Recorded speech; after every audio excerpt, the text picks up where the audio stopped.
Welcome on in for your weekly anime recap. We are a little time crunch tonight, so we're just going to jump right on into it. We have in our number 10 slot this week, Minagra. I'm probably not pronouncing that right. This week we got to see the resolution of the Ruin state versus the Holy Light human state. And Jesus Christ, is this bitch a baddie. She toyed with those humans so much, making them think, hey, we have a chance. This chick is losing tentacles pretty damn fast. She can regrow tentacles though. She just didn't until it became a pressing matter. And I love it. We got to see them changing strategy for who they should be bringing in. We have a witch who seems to be some kind of vampire race in the north, who they think might be another person brought in from another world. And we got to see that there's a Beastman race on this continent, and it's taken them this long to let us know. It was fun. It was action. We got to see the Dark Elves just come through and absolutely wreck house on everyone that tried to run away, which is what you want to see. In our number 9 slot, we have Kaiju number 8. And I am so glad Kaiju number 8 is back. This guy especially, because this guy has the best kind of weapon you can possibly have. He has a fucking gunblade. And I am all here for it as a Final Fantasy VIII fan. But we got to see Kaiju number 9 come and try and smash his way out. We got to see Kaiju number 8 get some transformation dysfunction. And honestly, that was kind of it. It is just a big week for Kaiju number 9 trying to destroy everyone. And hey, it's okay. We don't think you're going to kill us from everyone around Kaiju number 8.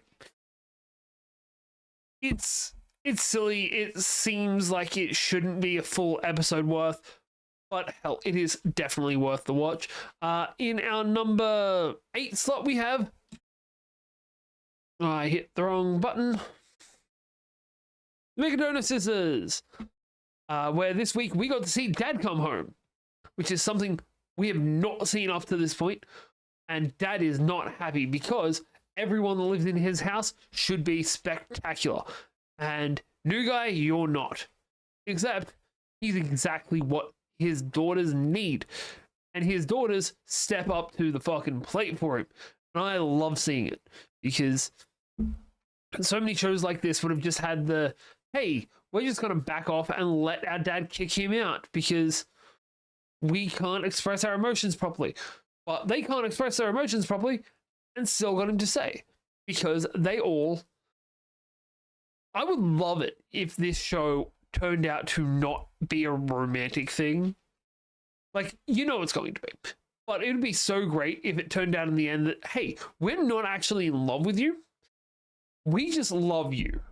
Because that is a great sentiment that more things need to have. Because it is a thing that can happen. It's a found family thing. We can love without being in love. And I wish that's what was happening here.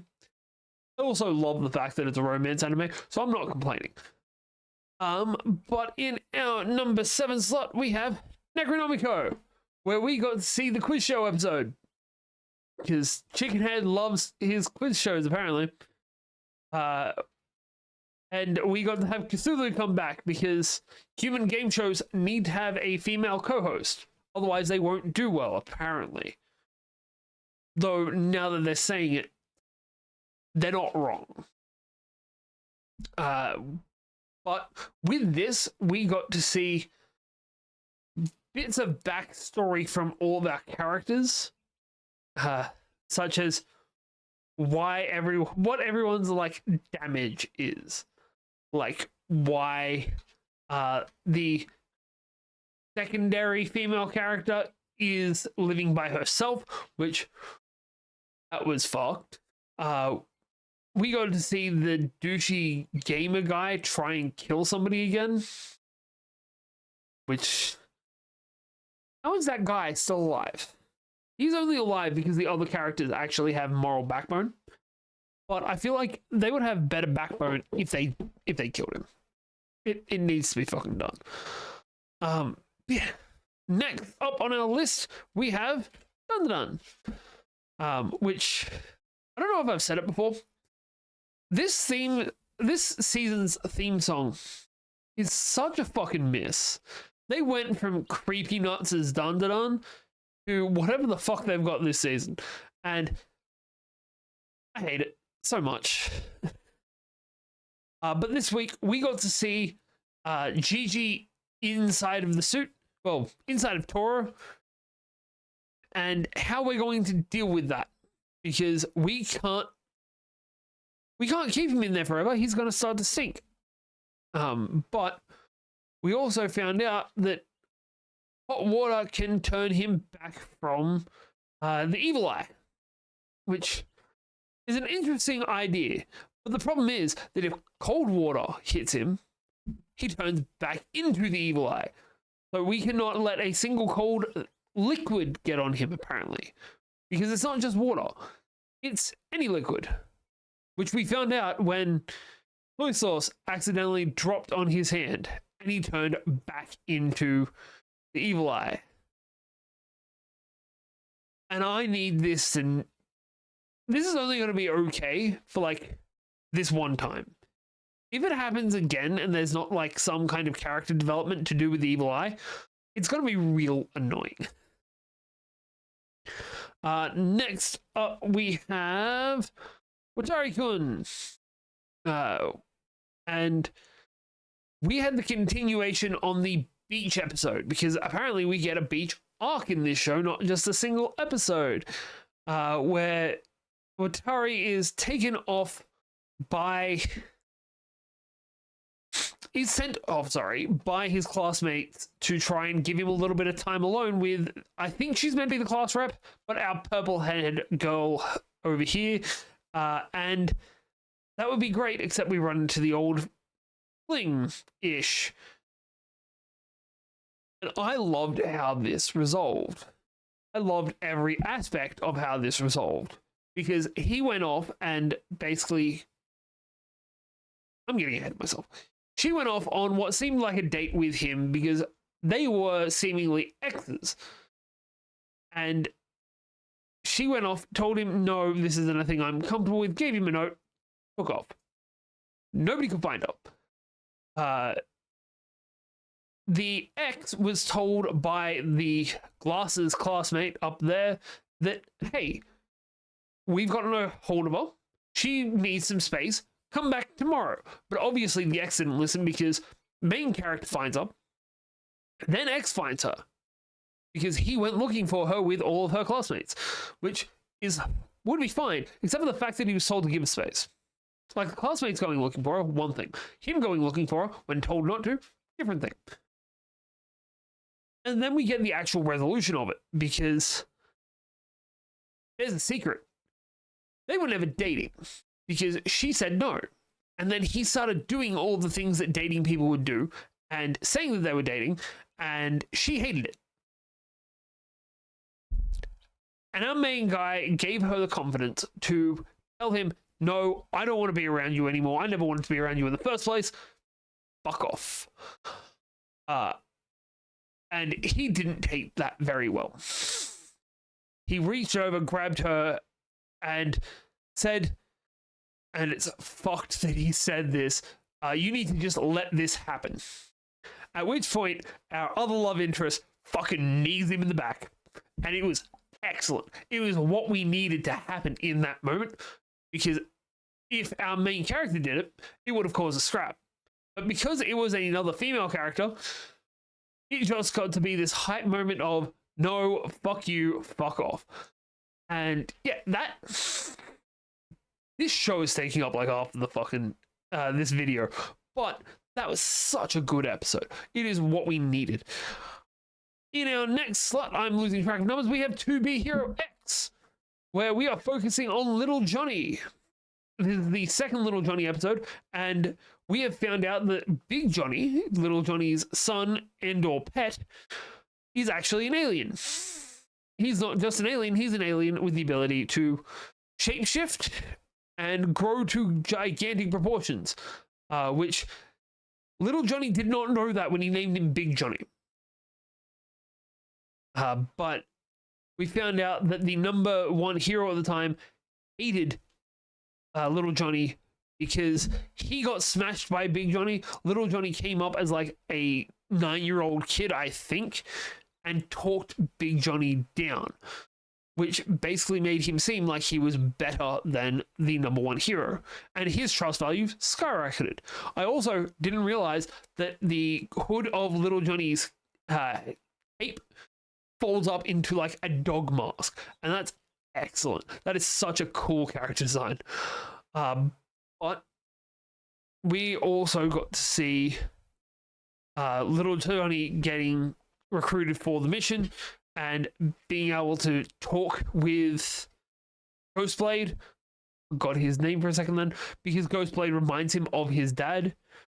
We found out another connection to Lucky Cyan, because in the plane crash that Lucky Cyan was in and caused a bunch of her things, we got to see that the old number one hero was on that plane.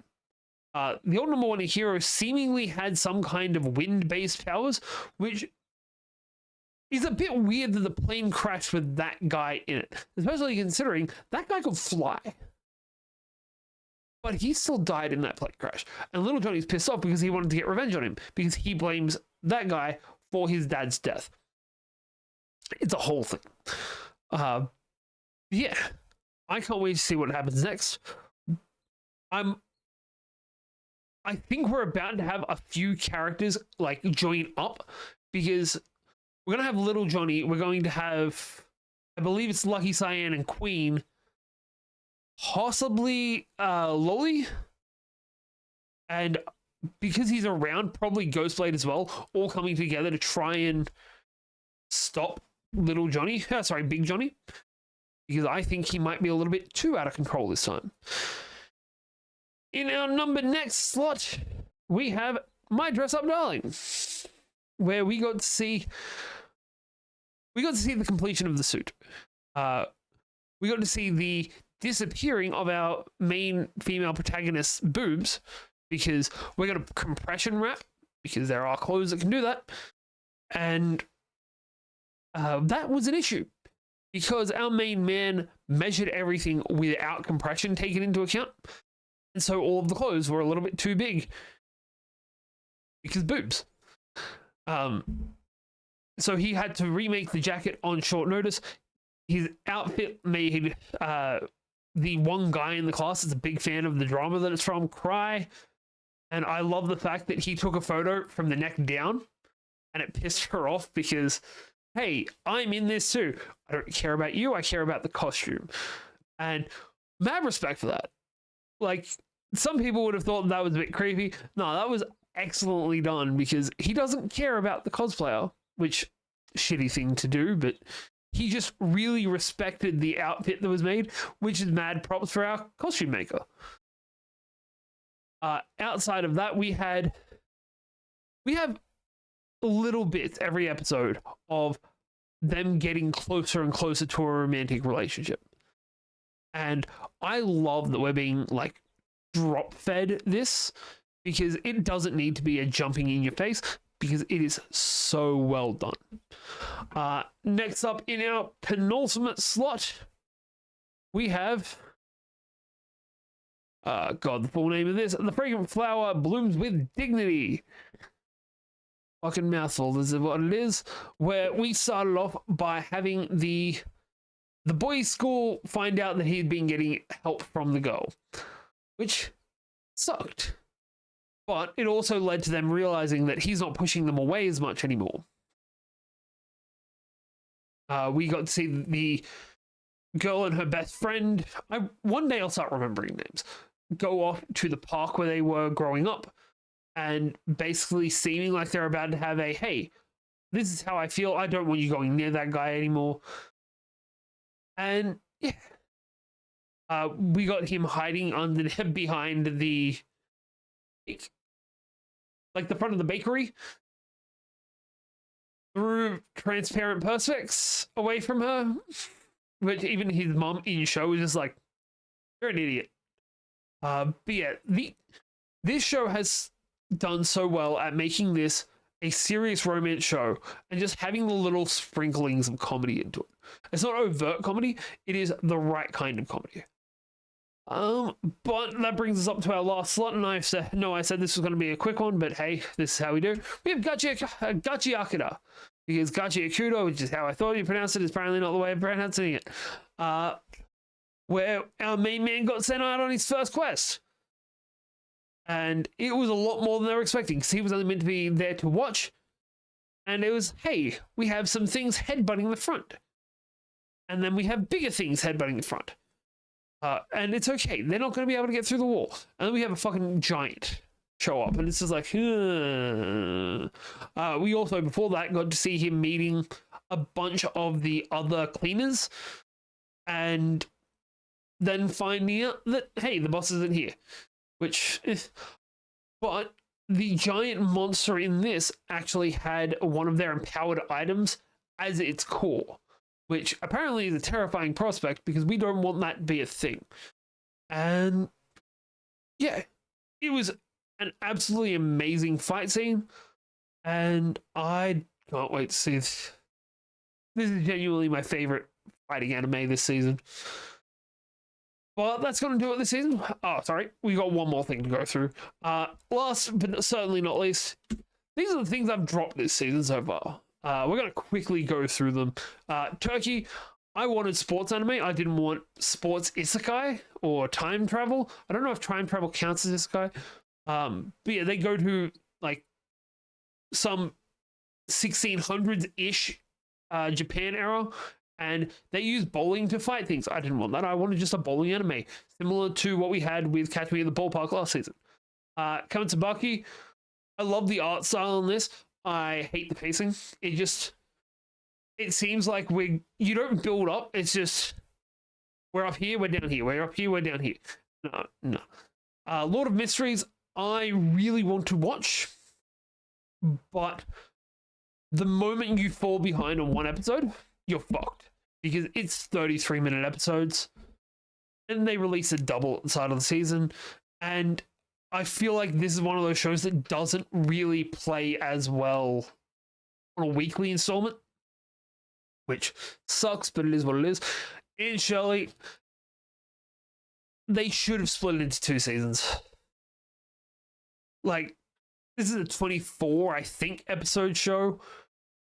I think this was episode like 16 I got up to, and it's just, they should have split it at the, like, we're graduating school age, which I believe would have been about episode 11, 12, and then put the other season somewhere else.